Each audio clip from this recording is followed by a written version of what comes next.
Hey guys, welcome back to my channel.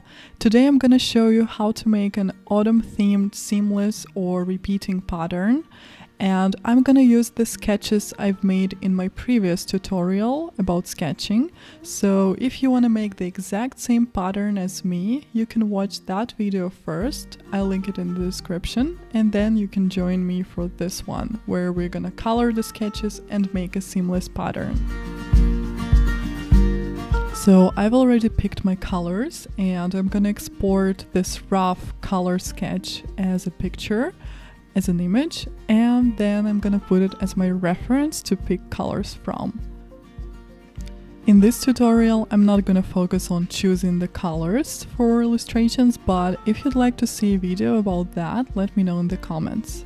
I made my sketch red and set it to a multiply mode and lowered the opacity of the sketch.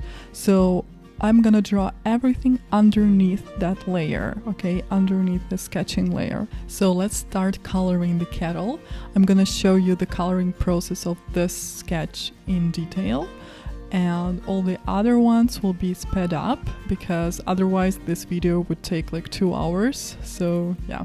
So first, I always put the basic color and I start coloring on a white background just to help me see it more clearly. It's a bit easier this way. I use the standard Procreate brush in Ink Bleed. I think it's under the inking section. And so the first layer will be just the basic color and all the other layers will be a clipping mask to this layer.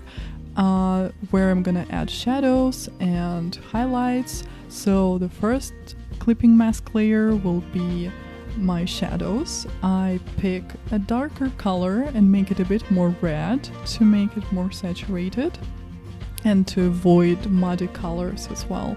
So I start to lightly paint the shadows. I love this brush, it's Nikko Rull brush, also a standard Procreate brush. And it's really nice because it has great pressure sensitivity and it makes it easy to create a painterly look, like a gouache painting or something like that. So I love this brush. And I start to paint darker shadows in some places where I look at my reference and see the darkest places, the lightest places, so it helps me. Then I make another layer and set it to add mode, which helps me to create highlights. So, but keep in mind that you should lower the opacity quite a bit for this mode because otherwise it will be too bright. So yeah, I just tested first and then I'm gonna lower the opacity a little bit. But yeah, sometimes I turn off the sketch layer to see what I'm doing better and how the final art will look like, because in the end I'm gonna hide the sketch layer. It's not gonna be there anymore. So I use 6B pencil brush for details. So as you can see, I just use the standard brushes. I have a lot of brushes that I bought, but in the end I use standard Procreate brushes. Yeah, that's my life. And I add the details. Again, I add darker shadows in some places, and I will also add some hatching to make it more interesting and look like a traditional art. Yeah, I make a new layer and make some bright highlights on it, also in add mode. Then I change the placement of these highlights because I didn't like that before. And yeah, I think the basics are done in this sketch, but now I'm gonna add the details like hatching and some small things that make the sketch more interesting.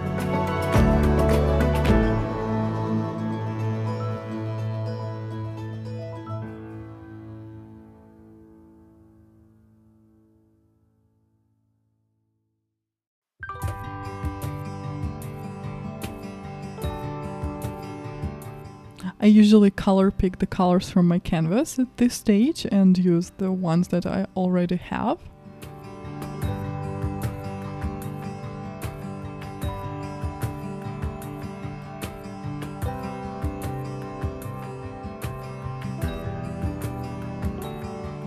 So basically it's just looking at my drawing and seeing what's missing, where I can add more contrast or more color variation. So yeah, that's individual for each drawing, I guess.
When I add some details, I always try to make a new layer for them. In case I don't like them, I can just delete the layer and I will not spoil my drawing.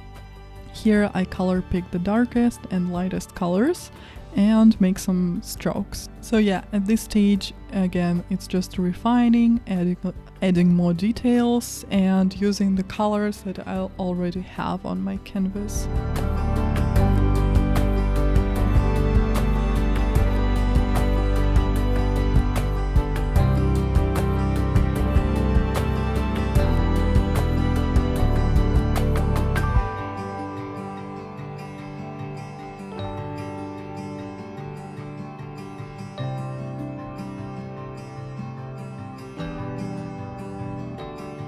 And the reason I like 6B pencil is that you can tilt your stylus and create some textures. So that's what I do. I really like how it turned out. I might change it later, but all in all, it's great. So I turn off the black or dark background and I'm gonna start the other sketches. This time I will speed it up a lot, as I said, because it would be too long. But yeah, so my process is the same. Basic colors, some shadows, highlights, and then color picking the colors that I already have and refining the drawing.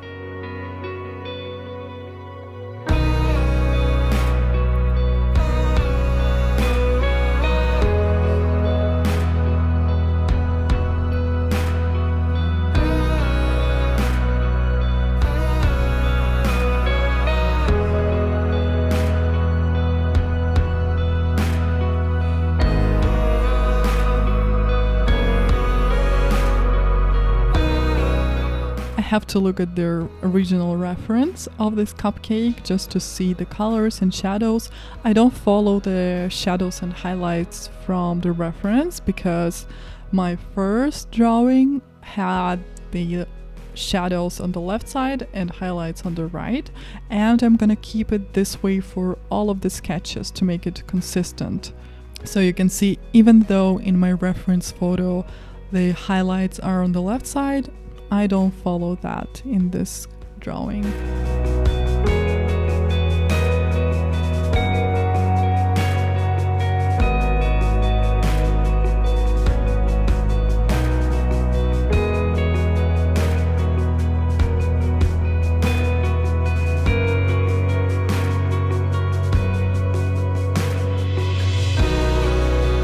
And again, sometimes I turn off my sketch to see how the drawing looks like without it.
happy with the cupcake, and now let's go to the pumpkin.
And I think what really adds life and personality to these drawings are the small details like strokes, hatches, and dots. So that's why I really like to add them.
And we are done with the main drawings. So now what I'm gonna do is add some small details like leaves and dots to the background. That will make our pattern much more interesting to look at.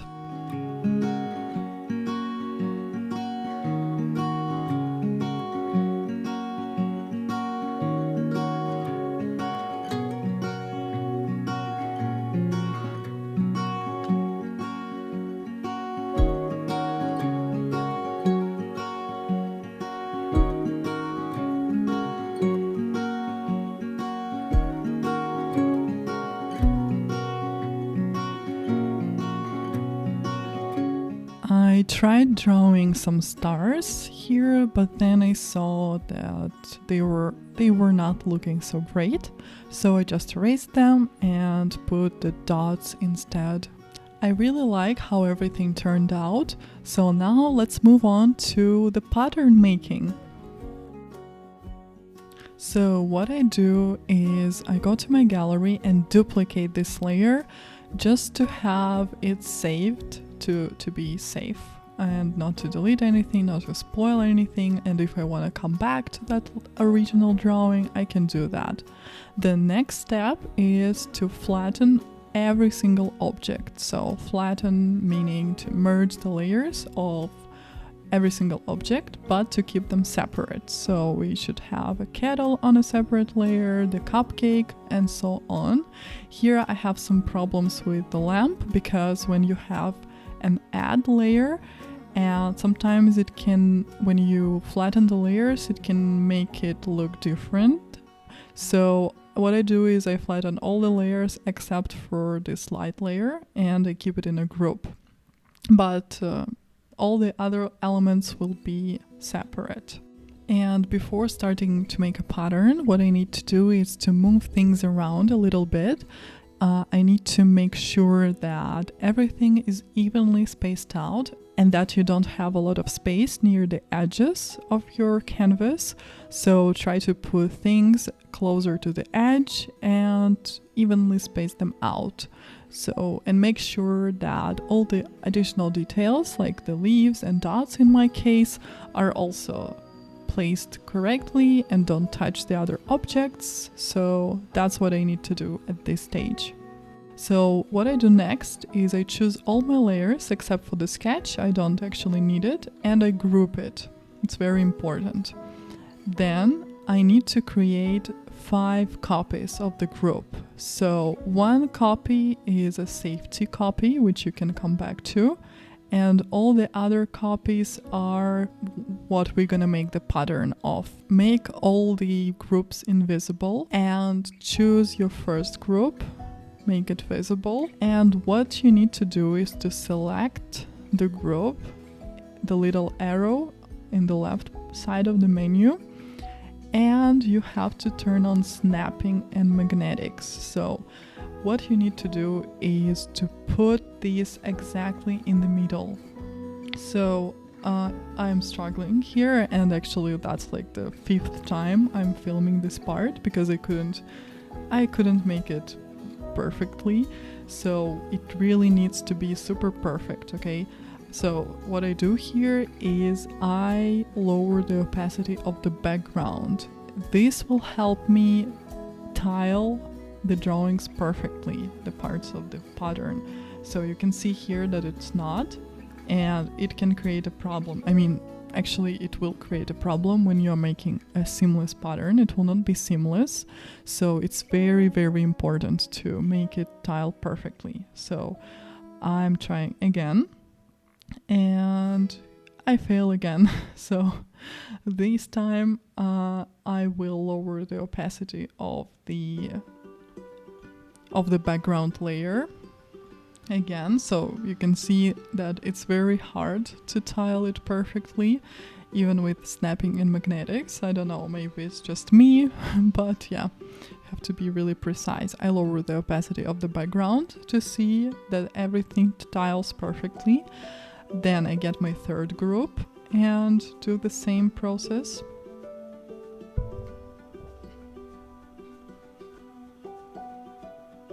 And I have problems again.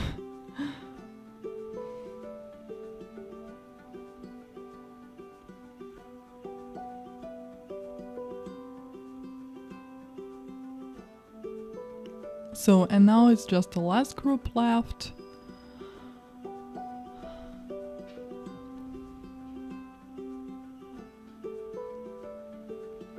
And now everything is ready. I bring back the opacity of the backgrounds where I lowered it. And now we have this pattern. So what we're gonna do next is make it, that's part of our pattern. And it looks a bit empty in the middle. So we will have a lot of gaps if we keep this, if we try to make a pattern of this. What we need to do is to fill in the center. So first I'm gonna move the leaves around a little bit. Now I don't need magnetics and snapping anymore. And I want to add a piece of cake in the middle. That's why I have my first group as a backup. So I just take the pie layer and I take it from that group, duplicate it and put it in the middle where I want it to be. So try to see that the distance between the objects is quite is the same. Yeah, it shouldn't be too close or too far from the other objects for a good pattern. So I moved the leaves and dots around again because they were too close to the pie and I want everything to be evenly spaced out. So I just moved some things around and see if it looks good.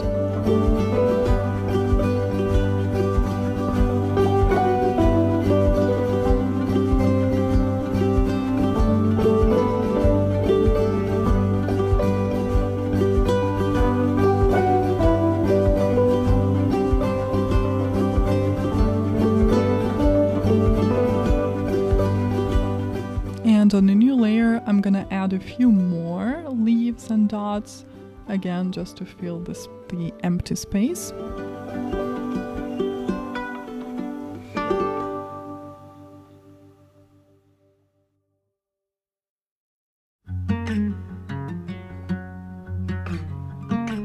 So now our pattern is ready and we can test it, so to say.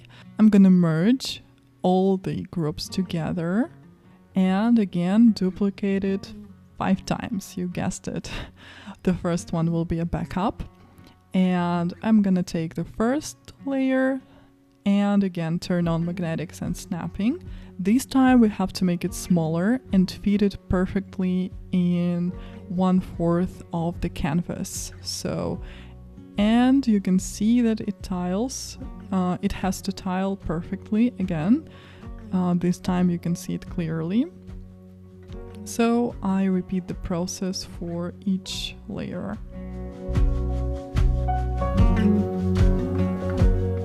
And now our pattern is perfect and it's ready. You can see that there are no gaps or anything like that, and this pattern can be repeated as many times as you want. So if you want to make a wallpaper like that, you can do that. So that's it, guys. Thank you for watching the video. I hope you enjoyed it. If you have any questions, you can ask me in the comments down below. I will answer all of them.